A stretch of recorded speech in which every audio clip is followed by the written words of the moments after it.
with the social revolution in this country, we would start by telling our young men and women that they have to be at the forefront of this revolution. Number two, we would ensure that the absolute best experts on these technologies would talk to our students, would talk to our youngsters and guide them on what these future technologies are going to do. We would make them partners in this revolution. Good morning, Technopark. We all are so privileged to have our leader of opposition, Sri Rahul Gandhi, in Technopark. So before going to the official program, I request you to play 1 minute video of Technopark.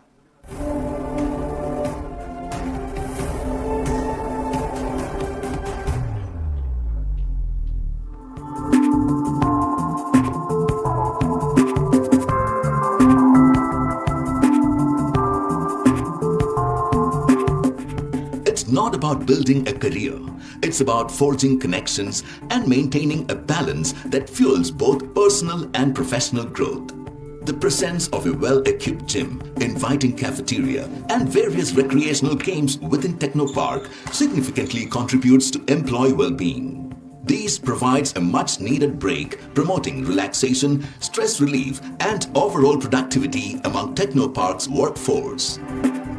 Beyond the code and algorithms, Technopark is also celebrated for its commitment to environmental sustainability. With lush green surroundings and eco-friendly initiatives, it creates a refreshing and invigorating atmosphere, forming a balanced equation for innovation between technology and ecology. Technopark never sleeps. From the first light of the dawn to the gentle glow of the moon, Technopark stands vigilant. Future perfect in every sense. This is Technopark.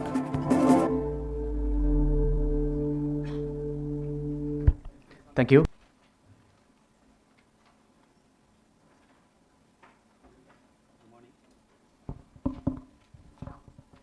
Good morning, everybody. Good morning, Rahul. Good morning. Welcome to Trivandrum. Thank you. This is a city where the ideas are very ambitious, the engineers are very talented, and every person you meet here will have an opinion about how to fix the world. It's a privilege to host Rahul Gandhi, the leader of the opposition Lok Sabha, for this conversation on Kerala's IT and globally evolving technology stack. We are meeting today at Technopark. It's a symbol of our push into the future. Now, if you think about Technopark, this is one of the earliest technoparks in the country, inspired by the vision of late Rajiv Gandhi, when he was pushing for telecom and technology evolution in India. Also, today, we are sandwiched between two interesting days. Yesterday was the Employee Appreciation Day, and tomorrow will be the Women's Day, so a shout out to all women and, of course, employees in the room. And, of course, you know that today we are also culminating the Yatra by the opposition leader of Kerala. Rahul ji himself did the Bharat Jodo Yatra, where he did 4,000 kilometers across India over 146 days across 14 states. One thing that, of course, Shashi Tharoorji spoke about it, journeys like that is what makes each discover one another. So today, we want it to be a conversation. We just don't want it to be a question from us and answer from you. We also want you to ask us questions and then make us go through that. But before I do that, may I introduce G. Vijayaraghavan. He is the founding CEO of Technopark. So would you like to give a couple of words to us, please? Good afternoon, and you hear me? Good afternoon, and thank you, Tony, for that opportunity. Just to say that I used to work with Keltron long ago, when the cameras were being set up at the Racecourse Road, and that's when I used to work with Keltron in the late 80s, and that's when the first cameras were being set up at Racecourse Road, and I had the opportunity to meet with your father at that time.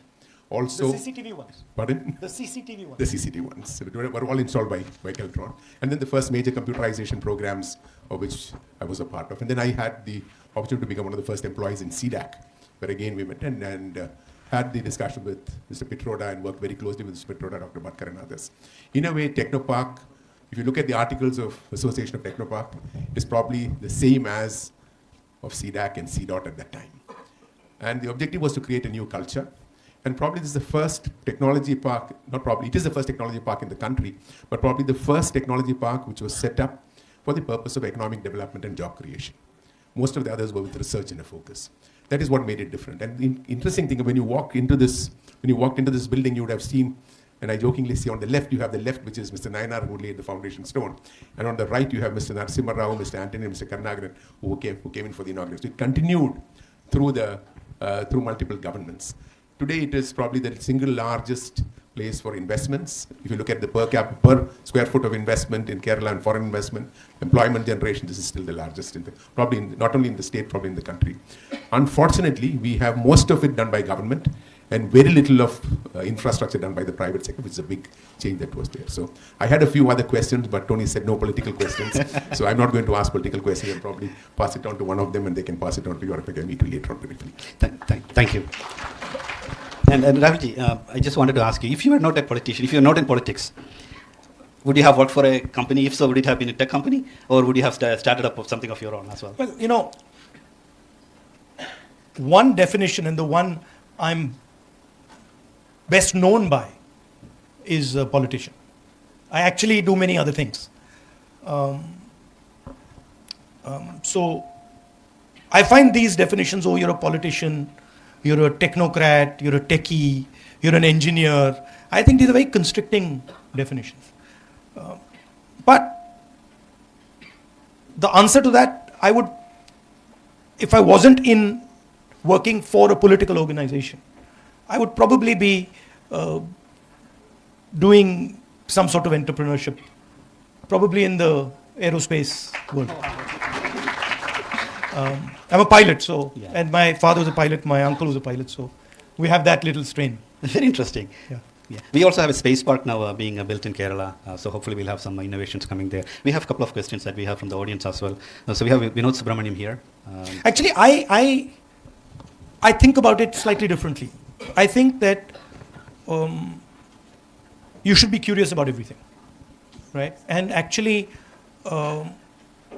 you should have an open mind towards pretty much everything. And that's when you can start to connect the dots, Very interesting. And one of the things that when I speak to youth in the AI world, I say that there are only two characteristics that truly matter now. One is curiosity, and second is empathy. Because machines cannot think like us. So if the empathy is what makes us different than from the machines. So if you have curious and if you're empathetic, then the rest of the things not really. And I would add one more. Please. Which is persistence. Indeed. Thank you. If you can keep going, and keep being positive, then that's also very powerful. Absolutely, indeed. So maybe can I ask Vinod one question, please? Yeah, Vinod is here. Good morning, Rahulji. My name is Vinod Subramanian. I have about 20 plus years of IT experience, been working for multiple MNCs. My question is, as you rightly said in some of those videos, a lot of transformation is happening through AI for multiple industries. How would the skill set need to evolve, like especially to place a place like Kerala or anywhere in India for that matter? What is the change that you see need to be done from a professional community? As you might also see, this is also causing a lot of layoffs and other impacts as well. So how do we really absorb that and how do we move forward from there? We were sitting in the other room and we started talking and we immediately agreed on one thing. And it's something that I fundamentally believe in, which is that jobs do not disappear. Jobs are relocated. So people think, oh, a robot that cleans a room has taken away the job of somebody who was previously cleaning the room. Yes, in the room. But if you go to the factory where the robot is being made, that robot has created a lot of jobs. That value chain has created a lot of jobs in the place where that robot was made. So the question is not so much about jobs being lost or jobs disappearing. The question is, there is a contest for jobs on the planet. How good are you at capturing them, right? And that's really the question. So that requires a particular mindset. It requires a particular level of openness, connectivity. It requires an industrial structure. So in my mind, there are essentially two parts of the economic system. One is a consumption side and the other is a production side. So this came out of the production side. And Uber is helping the consumption side, right? So in my mind, the real jobs come from the production side. The large numbers of jobs come from the production side. You can get excellent jobs in the IT space, but you cannot get jobs for everyone in India in the IT space. It's not going to happen. Because the IT space simply does not have the knock-on effects that a car manufacturer does, or a phone manufacturer does, or a ship manufacturer does, right? So industrial production is something, in my mind, where the real jobs sit. And the disappointing thing is that we've allowed China to just capture that. And so we play the United States, India, pretty much all other countries. We play in the consumption space. If you look at our big companies, you worked in the automobile sector, but if you look at our big companies, our startups, they're all consumption, mostly consumption, right? They're on the consumption side. We don't have big startups on the production side. So that's really, to me, the interesting space. And the real question is, China has built a superb industrial system, unmatched in the world, but we don't like their coercive system. We don't like the fact that they're not democratic. So to me, the big opportunity for India is, can we build an industrial system, a production system, but maintain our democratic values? That to me would be a huge service to the people of India and be a huge service to the rest of the world. Thank you. And you would find that even in Technopark here, most of the startups are not on the production side, it's actually on the service side. Yeah. So that I think is a problem that systemically I think we Now, need there's to. another thing, that the amount of innovation that comes out of the production side is order of magnitude more than comes out of the consumption side. Because production is actually a much more complicated activity. To put a car together is a very, very complex activity. Takes large numbers of people, organization, conflict, all that is inside a factory. That's not there in a software park. But then we also say that in the future, every job can be a software job, because programming now really doesn't require a lot of technical skills, right? Because with AI coming in, with conversational technologies, a lot of things can be done directly by even individuals who are not experts in technology. There I disagree. I disagree, but maybe I'm wrong. I think there's still, look, there's a social element to this. If you do not give your people jobs, you will have massive conflict in society. You can't, one of the reasons you want to give people employment is because you want to make sure that there's a harmonious society. Because if you do not give people employment, that causes intense pain to them. Very true. And before we continue, is there any big message that you would like to share with us, or would we continue and then? No, you continue, and then I'll put my message in my answers. Great. So now that we spoke about AI, of course we also know that you worked at some point in UK. Mm-hmm. So one of the things that we wanted to understand is from a work culture, because we also hear about work-life balance. We had an issue about a young lady having suicided because of the work pressure, etc. How do we balance life and work? Because I've worked in the West, I've worked in Japan, which is on the other extreme, for example, where it's very difficult for especially the youth to balance work and life. So are there any lessons that you could give us, insights that you could provide us, or maybe the do's and don'ts? And and even more, your job today, what you do today takes a lot of time and effort from you, right? How do you balance it without getting burnt out as well? Well, the first thing is the frame you use, right? So I can come here and I can say to myself, now I'm going to the tech park and I'm going to be working. Or I can come here and say, okay, I'm going to the tech park, there's a bunch of guys there, I'm going to have fun with them. So you can change by thinking about what you're doing. You can completely change the nature of what you're doing. I actually, most of the time, I don't consider my work. Most of the time my work is curiosity. I'm like, oh, how does that work? Even if I'm in a situation where it's quite mundane and quite boring, I'll always try and be like, okay, what is that person doing? Why is he doing it like that? So that allows me to transform the way I think about things. I make sure that regardless of what happens,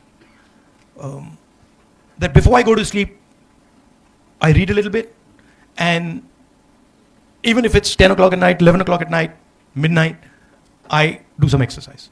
That I just, 90% of the time I will do that. Very good. Thank you. I think, yeah, exercise is something that a lot of us probably lack. So, No, and people think that, oh, time is, you know, I don't have time for exercise, or I don't have time for myself. Actually, it makes you very unproductive when you do that. So you're thinking that, oh, you know, I'm going to save 1 hour by going to exercise. Actually, no. Actually, you're losing a lot of time by not doing exercise, because you're inefficient, you're stressed, you're disturbed, right? And it's a culture. I remember when I was a child, I used to go to my grandmother's room, and every single day of her life, in the morning, I'd see her doing exercise. She had a yellow colored mat, and she would be doing exercise, you know, for 1 hour. So I asked her, I said, you know, Dadi, like every day you start like this? She's like, yeah, my father told me that. You know, my father told me that in your life you should spend 1 hour minimum of physical exercise. I think that's a very good rule. thank you. Do you play any team sport? Yesterday you said that you play FIFA on I used to play football. I loved football. I used to play cricket in school and hockey in school, but I loved football. And then I used to box in college. I used to do triathlons, running, swimming, cycling, and then now I do martial arts. I've always done martial arts. Yeah, now, Somewhere now pickleball and paddle is becoming very, very popular around here. Yeah. Yeah, so most of the places now you see that a lot of the team members are also playing that. We have a question from Deepa Nair.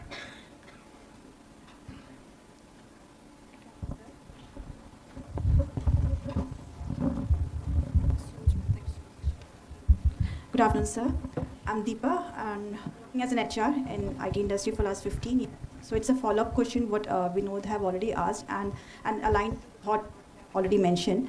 We have to create jobs. That is something we have to do. So I would like to definitely know from you, like what better policies we can have so that we have more career opportunities for our youth within Kerala, so that we have a better.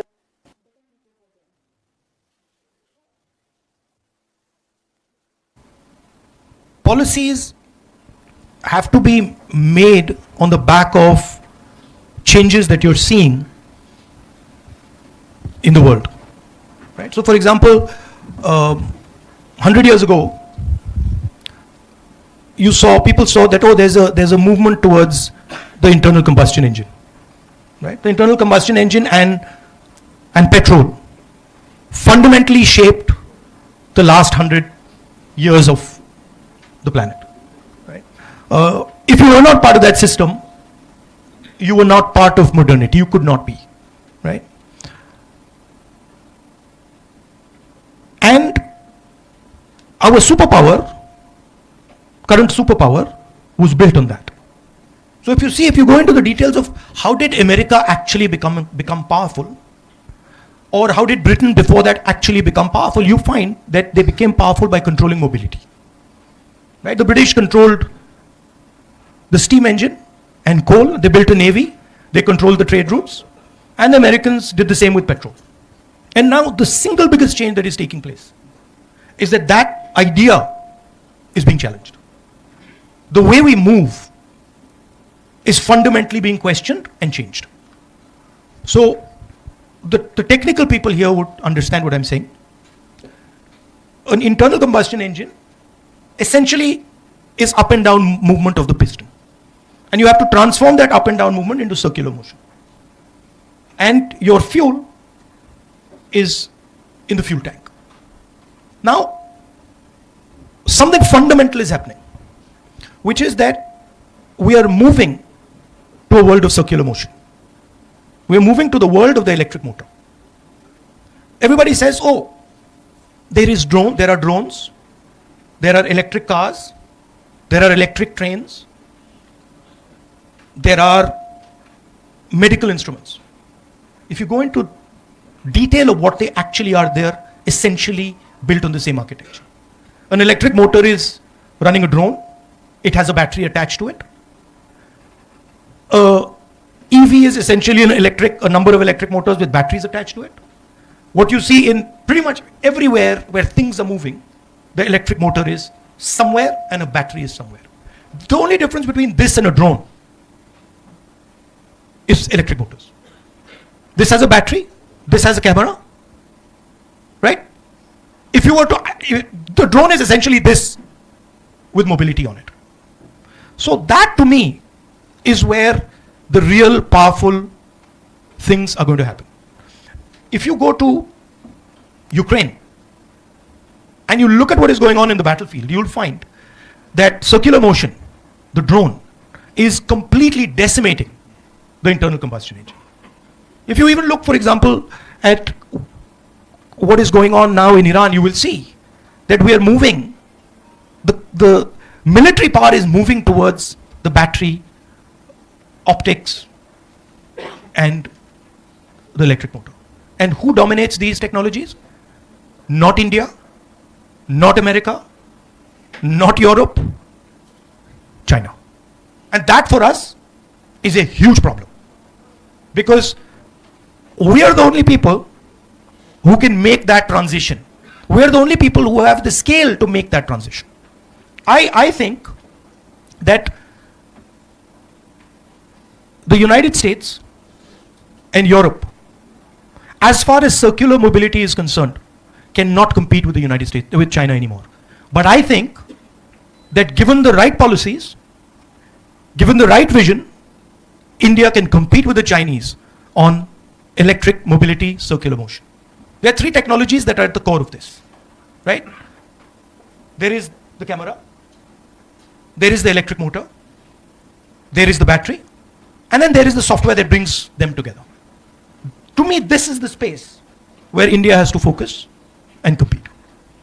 Very interesting. Thank you. And like you said, I work. And if you do that, you will create order of magnitude more jobs than you can create in software, because this has thousands of components.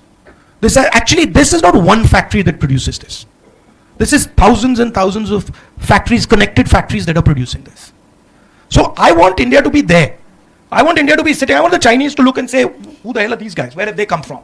That's what I want, right? Right now, they're getting a free run. Yeah. And that's what China did to the West. So, but again, the question that I have is a follow-on question on this. Is this a mindset issue that we have, or is it policies, or is it a mix of both, or different things? How do you see that? Look at our big businesses. How many of them are in the production business? No, answer. Very few. Very few. So the businesses that produce, and they're there, they're exceptional, right? Bajaj produces, right? The guys who are doing the two-wheelers, exceptional. They are actually competing globally, and they can challenge anybody globally. But do we encourage them? Do we push them? Do we help them? Do we support them? Not much. Our entire system is captured essentially by 3 or 4 businesses, right? You know the names, Adani, Ambani, these are the 4 or 5 guys. They don't produce anything. And actually what happens is, they help sell products that damage our local producers. So you have to have an attitude of production. You've worked in a factory, you work for Nissan. Who did you work for? Nissan, for GE. Yeah, he understands it. You work for Nissan. You walk into Nissan and you see a production culture, right? You walk into a Bajaj or even an Enfield, you see that culture. And that's really where the large numbers of jobs are to be created. Thank you. And again, one more question. There's also a very strong political aspect to this. You take our GST, right? Our GST is designed to harm producers. Our GST basically kills producing states and helps consumer states. So there are fundamental things. You design a GST that kills off all your small and medium industry. Then afterwards you're saying, okay, but why are we not having any jobs? Right? So there are political actions that you take, things that you value, things that you protect, that allow this to happen. Thank you. Very, very helpful. Very interesting as well. Can we switch? I'll give you an example that really struck me just a couple of weeks back. I went to Germany, and I'm very interested in drones. So I told them, listen, I want to see, your cutting edge drone manufacturers. And so they were like, yeah. And so we went to see a cutting edge drone manufacturer. Did a fantastic presentation. They're operating in Ukraine. And then after their presentation, I said to them, can I ask you a question? I'm very impressed by what you're doing. And they're like, yes. I said, what percentage of your motors and what percentage of your batteries come from China? Pin drop silence. Right? Now, I was thinking, well, why not India? Why can't the answer to that question be India? Right? And you can see it. You can see, for example, I went to BMW. BMW is essentially drowning because they cannot take on they cannot even conceptually understand the transition that is taking place to circular motion. And I really don't expect them to be able to challenge the Chinese. But I'm very confident that aligned properly, an Indian company can take on the Chinese. I have no doubt about it. But for that, we got to start, we got to start killing some lies that we tell ourselves. If we don't stop lying to ourselves, it's not going to happen. People don't like that. People don't like it, but it's the truth. Thank you. That was very, very helpful, and I fully like the simplicity that you talked about, right? Which is battery power, a computer, a camera, and then the circular motion. How you My father, I remember, I was a kid, so you have to understand where I'm coming from. I was 12, not even. I was 12 years old, and one day my father said, "Listen, Rahul, there's a presentation you have to come to." I didn't know what a presentation was. I think, what is a presentation? And I sat. I was bored out of my brains, and I sat for 3 hours watching a presentation on this is 1983, on watching how the computer can transform India. And I was like, get me out of the room, because I just didn't understand what was going on. Right? Sometime later, my father would keep forcing me to use a computer. Those days, I don't know how many of you use those computers. They're practically, unless you were they were like that, and there was no graphic interface. It was MS-DOS, unusable for a person who doesn't fundamentally understand them. And then one day I went to his office and I just said, "Papa, what is this?" And I still remember he took a piece of paper and he drew a 2x2. I didn't know what a 2x2 was, 2x2 matrix. I didn't know what that was. And the 2x2 was high capital, low capital, high skill, low skill. And then he said, "You see this box?" And I was like, "Yes." He says, "We're going to dominate this box." He says, these are his words. He says, "Nothing can stop India from dominating this box. Maybe this other boxes we are not going to dominate, but this box we're going to dominate." I'll tell you another story. Sam Petroda will tell you this. The head of General Electric came to India. And my father had a chat with him about building software in India. And he went out of the room and said, "The man is crazy." He said, "The man is crazy. How can we build software in India?" But that is what having a vision is. That's what it means. If everybody is saying, yeah, you're making perfect sense, it's all right. No, there's no vision there. A vision by definition has to look crazy because other people can't see it. And so that's when you're asking me, what do I expect Indian people to do? I expect them to push back when they're told stuff that is not true, is not real. Right? I expect them to say, "No, this is my idea. It looks crazy to all these other people, but I'm doing it." And then you'll find, suddenly all those people are saying, "That's a great idea." Mr. Vajpayee gave a speech in Parliament saying, "Rajiv Gandhi is going to destroy the Indian economy. Computer will take away all our jobs." He then gave a speech 15 years later on how great the computer was. So that's what I expect from Indian people. You're seeing that there's a complete transformation taking place. It's an exciting thing. You're the people who can pull it off. But you got to be able to see what actually is happening. Very interesting. By the way, I worked for GE as well, General Electric as well. I was a CIO there. And so I know the story about Jack Welch coming in and setting it up in Bangalore. And a large portion of the IPs that GE has today comes from Bangalore. Right. So, of course, fully agree with that. we have to value what we have. I keep saying it, we are sitting on the most valuable resource on the planet. If you came 100 years ago to India, right, we didn't have this resource. The connectivity was not there for this resource. Everybody used to say, oh, population is the problem. Well, that's quite interesting because our population is what has given us data, right? This conversation is data. Who owns this conversation? Who owns this conversation? The cloud. No. This conversation cannot be transmitted without YouTube. So YouTube owns this conversation. So we have to be able to see that. Who owns our data? How are we going to strategically use our data? That's really the question. You're engineers, you're technical people. Can you run a petrol engine without petrol? Is it possible? No, answer? No. Can you run AI without data? Is it possible? So, we keep talking about AI, but we have the data. Can anyone build AI without large-scale data? Not possible. Who has the biggest, largest data pile in the world? And I'm not just talking conversations, Uber drives. I'm talking genetic information.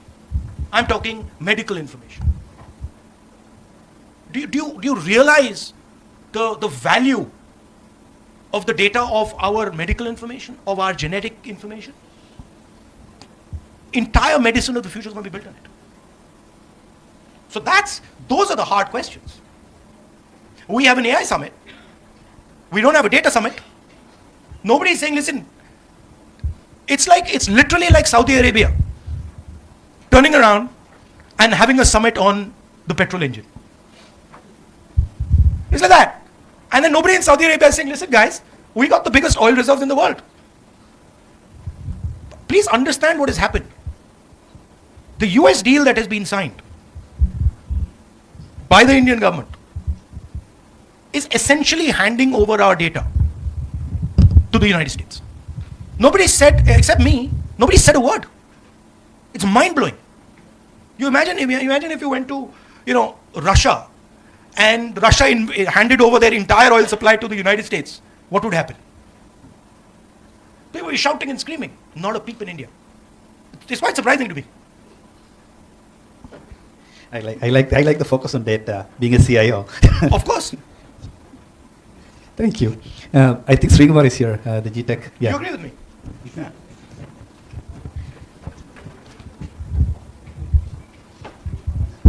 Very good morning, Rahulji. Welcome to Trivandrum. I just wanted to touch upon the topic of data right now with AI, with innovations, with technology, the buzzwords now. How do we in India balance ourselves from government, from policies, from restrictions, from regulations, and from all sorts of governance? How do we regulate and how do we balance between the innovations that are happening in technology to the data protection and citizens' digital rights? Now, that's an area where data pilferage, data is going to be very important. Data is the most powerful resource in the world. So how do we balance between the innovations that are happening? You said, I'm a politician. That's one of the central questions that the politics of India should be discussing. That this is our biggest resource. How are we going to utilize it? What is its nature? Who has access to it? At what cost do they have access to it? These are the questions actually the political system should be discussing. Not whether, what we should eat and what we should drink and whether cow urine is good for you. Yeah. Right? So it is actually it's a democratic exercise. It's a listening exercise. Because really nobody has the answer. If I tell you, listen, this is how you should use the data, that's nonsense. But it is a conversation. It's a conversation with our businesses, with our people, with the multinationals of the world, with the Americans. It's a conversation. Right? And it is the most powerful conversation India can have. I mean, if in that deal, India had turned around and said, listen, this is all fine, but our data is the most valuable data in the world, I can guarantee you there'd be no taxes on agriculture. There'd be no taxes on small and medium business. There'd be none of that. You have to, when you're negotiating, and you all are negotiators, you got to know what you got. If suddenly Saudi Arabia goes and negotiates and has forgotten that it has oil, what the hell are they doing? Right? So you first, before you go into a negotiation, you got to say, okay, what do we have? I can tell you straight away, we have brilliant people, more than anybody else.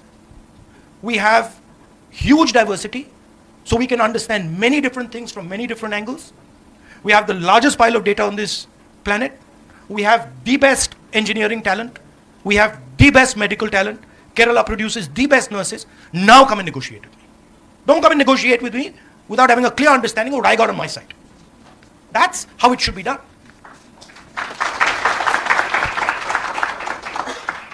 Thank you. Since you talked about drone quite a bit, we have somebody who actually makes drones in the room. So Devan, if somebody can get the phone over to... That's right there. Could you give us a little bit about how do you, also on the data side as well, right? How do you capture the data and what do you do with the data as well? No, tell me and answer me another question. Sure. What do people like me need to do for you to compete with DJI successfully? Answer me that question. Sir, I am proud to say with next 3 years, we will be competing the DJI. Because 80% of the components right now we are developing in-house in Kochi. Maybe our rest of the R&D is finishing in 3 years. So right now... So you make your own motors? Yes, own motors. But sir... What type of motors you make? BLDC motors. And the fact is, we... Brushless? Depending upon... Yeah, brushless. And rectifying also. And we depending on the infrastructure of Hitachi, other corporate infrastructure for developing that motors. What size drones do you make? Size largely carrying 50 to 100 kg payload. Can I come and see? Yes, yes. Where is it? Kochi, sir. Okay. Here itself? Yeah, Cochin. Kochi. Sorry. I also bring some of our product to showcase to you. But you have something here? Yes. In my car. Yes. Oh, you have it here? You brought it here? Yes, yes. Okay. Okay. Happy to showcase you, sir. Okay. No, sorry, you were asking. No. We just want to... No, please. It's your floor. But no, we also want to see, because you're working on the agriculture... But I'm going to call you on that. Yeah. 3 years from now, I'm coming and seeing that you've knocked down DJI. You're not getting away simple. Right? Yes, I'm sure, but... No, Yeah, I'm coming. I'm coming 3 years to see. We'll note it down. Thanks, Devan. Unless you wanted to add something about the agriculture use cases and data or something that you think is relevant. Yeah, sir, actually, we are 5 years old company. So myself, Devan Chandrasekhar, I'm the founder of Fuselage Innovations. And we are the national startup day, we are the one of the national startup awardee from Honorable... How many people? 43 total. 43 people working? Yes, 43 people working. All are from Kerala. And you designed them yourself? Yes. Quadcopters? Yeah, quadcopter. And for marine innovation also we are working for handling the heavy payloads in marine through cranes. Right. Lifting the heavy payload on an average 10 tons. That is also we are working with the... How do you react to what I said about circular motion and the electric motor? Yeah, electric motor actually we are in-house around from 70 kV motors. So we are... No, I mean, I was saying that we are seeing a revolution in circular motion. Okay. That we are going from the petrol engine to the electric motor. Okay. How do you think about that? Sir, there are limitations are there in regards to the flight time. Only the power is a major challenge. Like we already having limitation, the high quality of lithium. That is a major issue.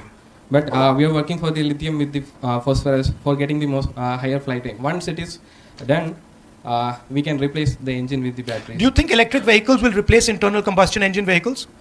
Or no? Not right now, sir. But 5 years, 7 years, 10 years? Yes, it will happen. Yes.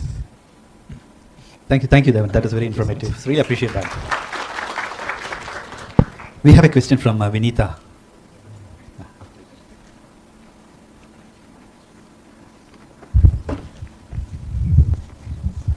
Hello, Rahulji. Wonderful to see you here in Trivandrum. I'm Vinitha, part of startup ecosystem in Kerala. My question is that we did speak a lot about some of the best talents available in Kerala and in India, but a lot of STEM drain does really happen. It is a fact. And over a period of time, we've tried probably to make them stay through developing our startup ecosystem, but even then, we still have those challenges being seen. Like, we're still a consumer state, and the production is absolutely not happening, just like you said. How do you think, some of these challenges can be overcome over a period of time? I think it's an attitude, and the government has to provide an ecosystem, an architecture for you to produce. It's much. The government doesn't have to provide you as much support in software as it has to provide you in production. That's a much more difficult, complicated thing to manage. So government has to understand these things. Government has to have a strategy on these things. Government has to know, or at least guess, where things are going to move. The reason I was telling you about that conversation with my father was because he understood that things are moving there. Software is going to give us that quadrant on that piece of paper. So the government has to have that type of a sense that, listen, this is where we're going, right? And directionally, we need to be aware. I'll tell you a story. My friend here who makes drones, I'll tell you a story that just will explain to you how government behaves when it comes to these things. I think it was about maybe 2015, 16. SPG director called me and said, I want to speak to you. So I said, please come. So he came. And I thought to myself that, let me show this guy something. So I used to fly and I used to make drones. So I had a drone. And I called him and I flew it in my garden. And he was watching that thing. And I said, don't you think this is going to be a huge security problem for you? That, and I did it as a joke. You know what happened 3 days later? Not 3 days, a few days later, drones were banned across the country. No, please understand the power. That one guy who just happens to be security can explode the entire industry in a second. Right? So that type of stuff, you simply cannot, if you're operating like that some one bureaucrat can suddenly turn around and just blow entire industries to pieces, then you can never do that. So people have to understand that, boss, this is not just a security issue.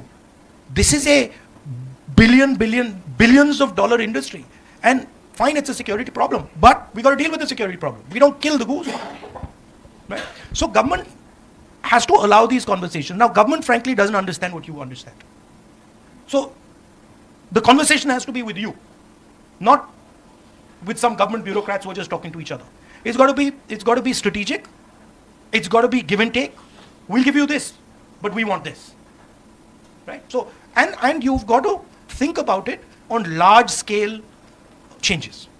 So if you're thinking that there is going to be a fundamental change in the way we're going to move, that's an interesting place to be.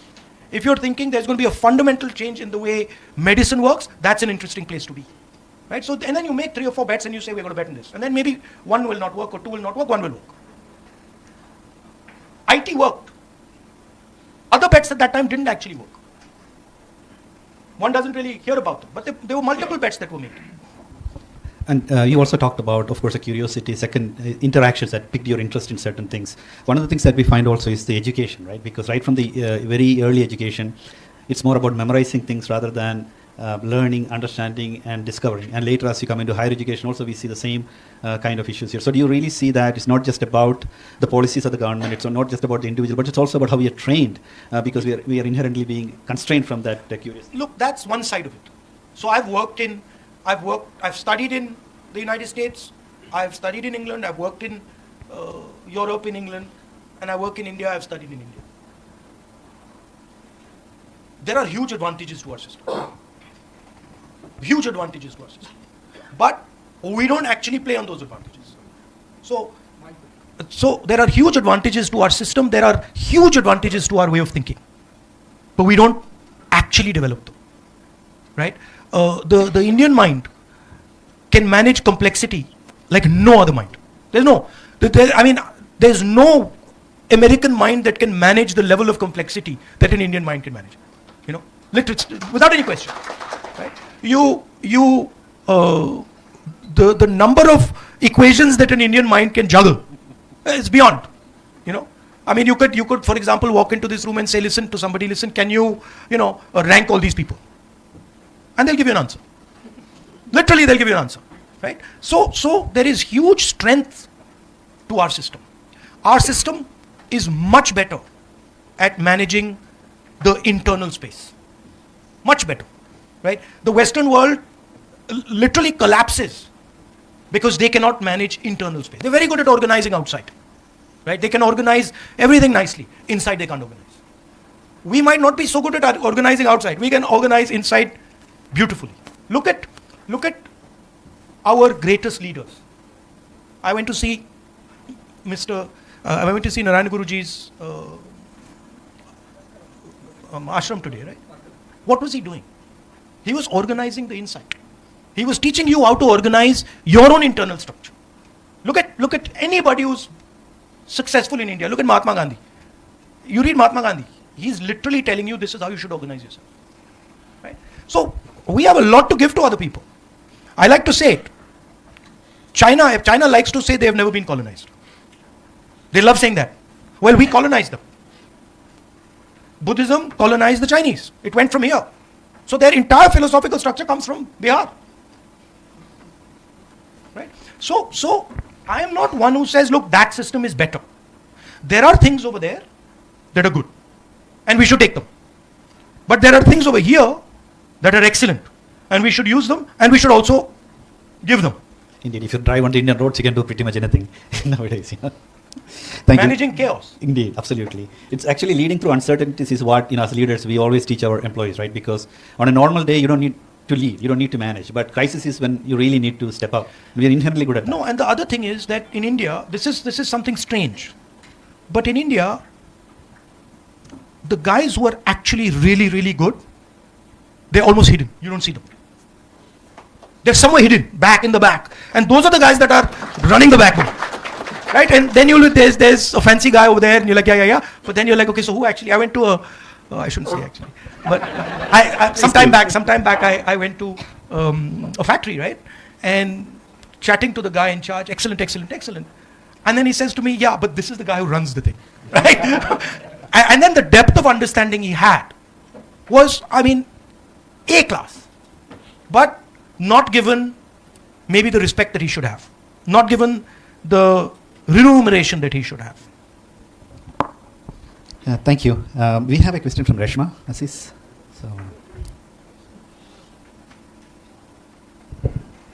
Hi Rahulji, I'm Reshma Aziz. I'm having 16 years experience in the IT industry.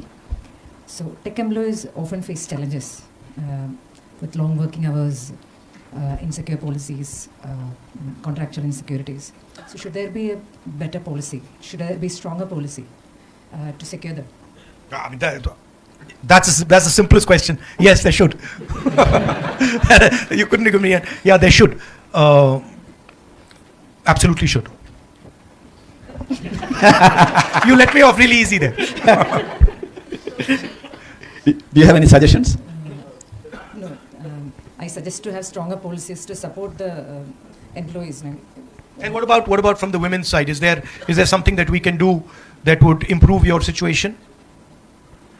What is the thing that disturbs you most? Is it the working hours? Is it what is it? Balance. Huh? Work-life balance. Work-life balance. Yes. So how many hours a day are you forced to work? 8 to 10. Okay. But 8 hours not bad. I'm lucky if I get 8 to 10.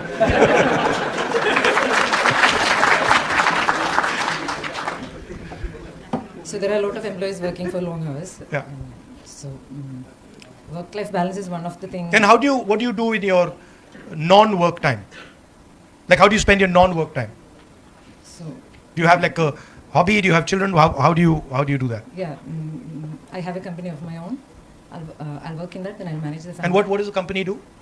We are into contract staffing. business. Okay, software contract staffing. And what's the most difficult part of your job? I love all the part of my job. There's nothing difficult for me, but it is difficult to manage the family and job. That is where I find a challenge sometimes. Okay. Thank you, Reshma. Thank you. It's actually quite interesting. And I think you already answered that earlier, right? If you enjoy your job, then a lot of the times, it really doesn't look like something that is stressing you out, right? But it's about how you manage your time, prioritization, and small tricks like that. So we've seen some of that as well. So. No, but the challenge actually is liking something you don't like. Like getting to like something that you don't like. That's where it gets interesting. Yeah. That you say, okay, I don't enjoy this, and then you start to look at it carefully, and you change the perspective, and you say, actually, I quite like it. And one other thing that we found is that when you're not learning new things, that interest kind of starts waning. So we always try to figure out new ways, like changing jobs, cross-learning, new trainings, and things like that. So you kind of keep the interest at a level, so that then that stress really doesn't affect. Because if you do something that you, like you said, don't like, even for a short period of time, that kind of stresses you out way more than doing something that you enjoy for longer hours. Yeah. I also find that if you do many unrelated things, you get a lot of cross-fertilization going on between things that you do. So for example, if you study history and you do software design and you're interested in hiking and you're interested in multiple things, you suddenly find that actually that thing from this space is helping me in this space. Elasticity, right? So I like to keep it as wide as possible. Even, for example, if I read, people ask me, what book are you reading? I don't do it like that. I'll get interested in an area and I'll be like, okay, that's an interesting area, and now let me read in that area. So, or even sort of, I find martial arts gives me huge information on how to deal with things. Right? Principles over there, for example, of balance, of force, they're applicable everywhere. So I like to have many things that I'm doing, and whenever I talk to my nephew and niece, I always tell them, listen, the more things you're doing, the better. Indeed. Don't get into don't just be good at it. So don't just do it and not be good at it. But if you can do 5-6 things and be reasonably good at them, then they all start to add up. Indeed, especially as you grow up, right? Because when you learn your peer's job, it's much easier to move up in your career if you're in a job versus just knowing deep about what you do. So we have different management styles around that, right? Liju had a question. Liju John. So.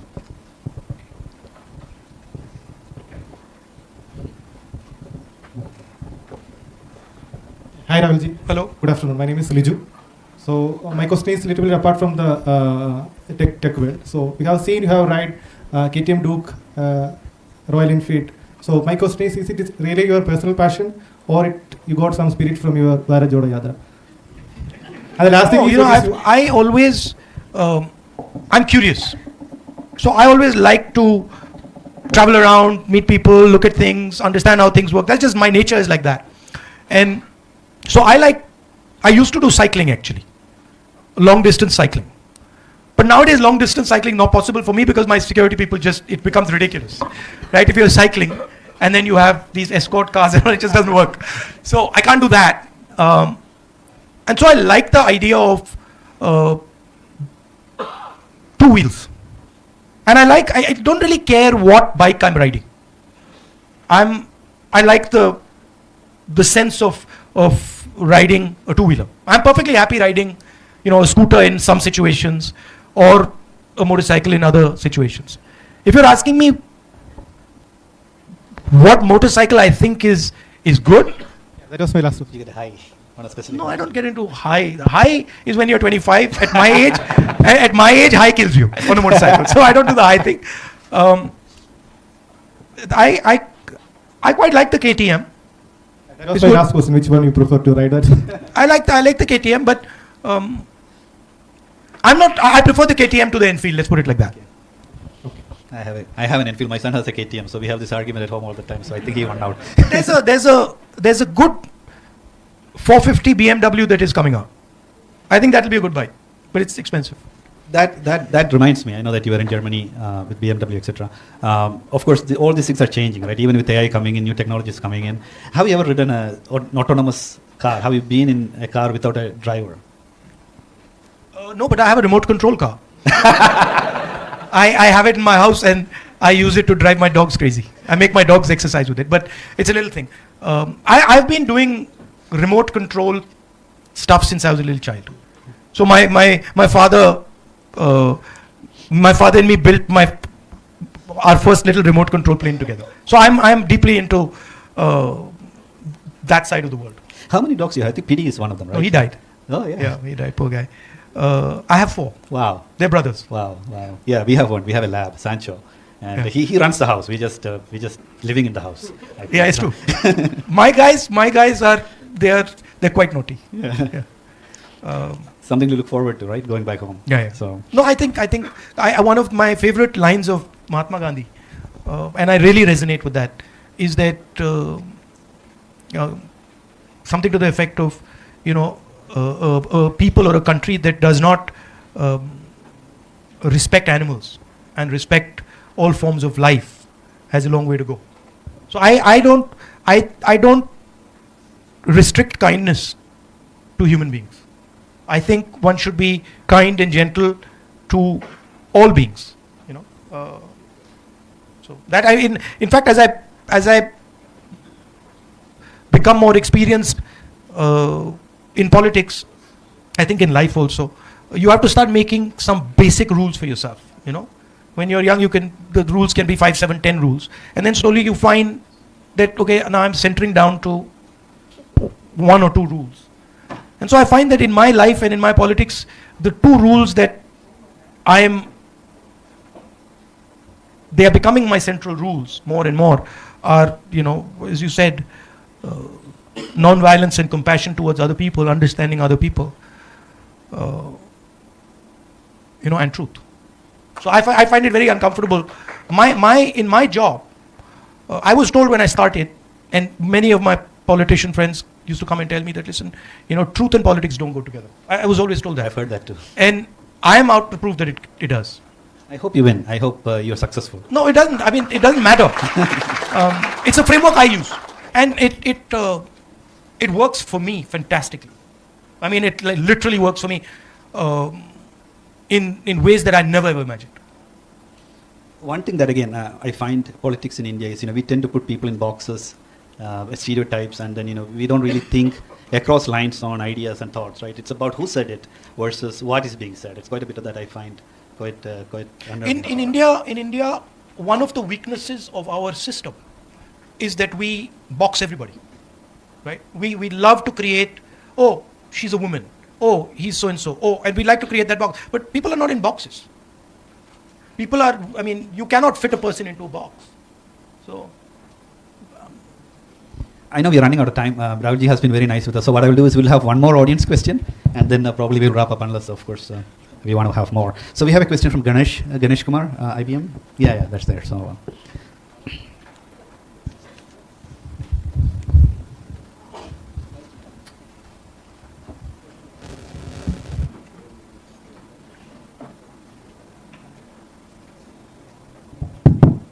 Good afternoon, Rahulji. I'm very thankful because Rajivji bought telecom and computer revolution in India. I got benefited. And after that, Manmohanji bought economic revolution. I got benefited that.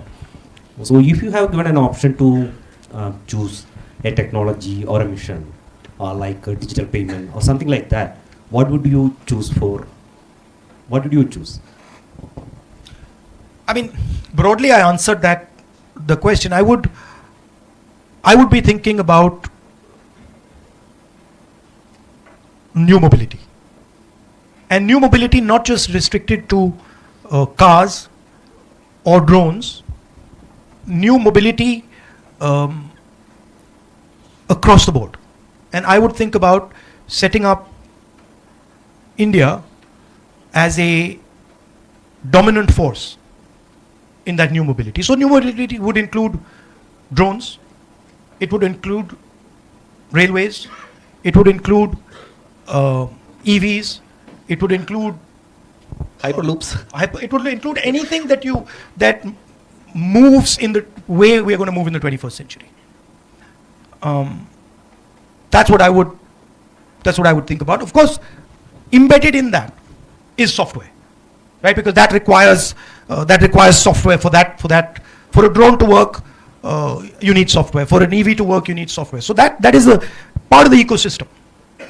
But that's what I would think. At GE, we had electric locomotives, and at Nissan, of course, cars. We used to say these are computers on four wheels, more or less, right, with the battery powering it. Yeah. When you really think about it. So if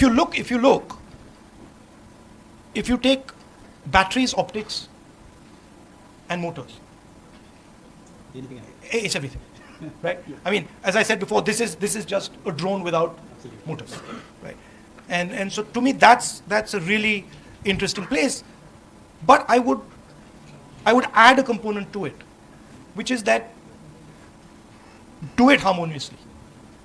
Do it with conversation, negotiation, partnership, mutual respect. Don't do it angrily, violently. So I would say that the culture of how you do it is also important. Very important, and not just what we do, how we do. Rahulji, we're going to wrap up, but if you have any broader messages for us to take home with us, it'll be really... He's got a question. We can end with that.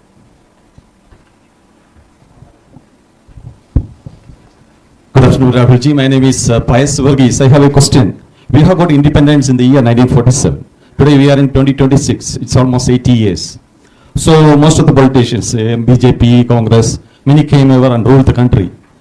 And but even today, we are talking about freebies. All political parties, they are talking about freebies. I will give you 2,000 rupees. You survive with that. I will give you 4 kilos of sugar. I will give you rice. When India become a developed country, this is not economic development. Even after 80 years, if you are talking about giving freebies to the people in India, it means we made them poor. It's not economic development. So when India will become an economically developed country? What about freebies to Mr. Adani? No. You want to discuss? Let's discuss. Right? What about freebies to Mr. Adani? What about freebies to Mr. Ambani? What about all the huge amount of land that is given to them? Why don't we discuss that? If we are ready to stop those freebies, we'll stop these freebies. So please realize that the freebies that you're talking about are a reaction. Right? People are saying, listen, 16 lakh crore rupees have been forgiven for Mr. Ambani and Adani. Right? Now, it's interesting that you raise it. You see the freebie when a poor person is requesting it. And that poor person needs the freebie. But you don't see the freebie. You don't see the freebie when Mr. Adani gets it. Like your question wasn't, when are we going to stop the freebies to Mr. Adani and Mr. Ambani? Right? So when you're looking at a political system, you got to look, I love all Indians. That's my starting point. I even love the people who hate me. Okay? So for me, what I'm looking for is a win-win. Now, if we're going to have a conversation about freebies, then let's not have a conversation about only one side of the equation. Right? And let's not try and paint it as if there's only one side of the equation that's getting the freebies. Because that's not true. The amount of freebies that Mr. Adani and Mr. Ambani and 5-7 of our big businesses get is order of magnitude. Order of magnitude. Not 10 times, not 50 times, not 100 times, thousands of times what our poor people get. That's a fact. And nobody can get away from it. Right? So, I'm more than happy to remove all freebies from poor people. But then you got to remove all freebies from the likes of Mr. Adani and Mr. Ambani. Thank you for your question. Thank you for the good question. And on that note, Rahulji, shall we sum up? And I just want to conclude. First of all, I need to conclude because we've got to. First of all, I come to Kerala, and I now have a bond with Kerala. It is not a.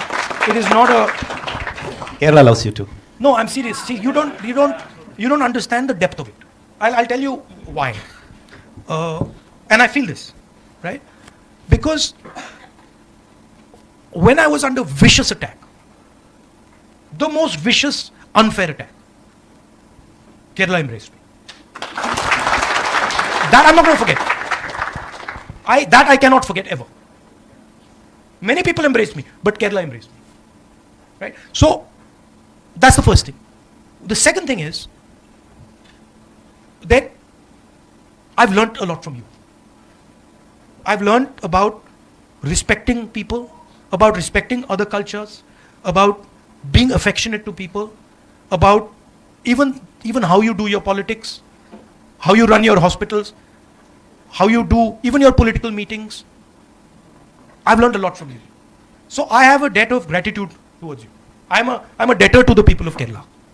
Okay? And so for me, I'm not partial to one Keralite or another Keralite. For me, all Keralites are the same. And I'm interested in being your partner, in helping you achieve whatever you choose to achieve. It's your journey. These are your decisions. But I would like you to know that I'm there to work with you, to help you in whatever way I can. Finally, your history, your tradition, your giants like Narayana Guruji are guides. In our culture, a guru is given a exalted place. They're national gurus.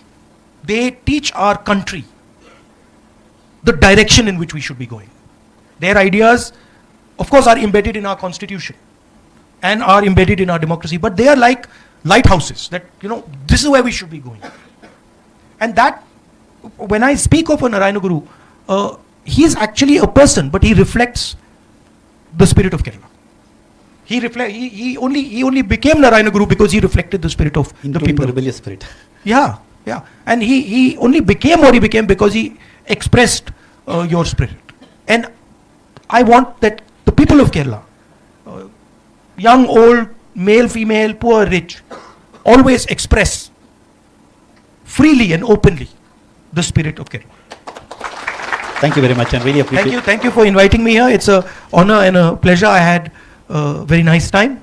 Thank you all for coming and having this conversation. Ranjit, would you come over?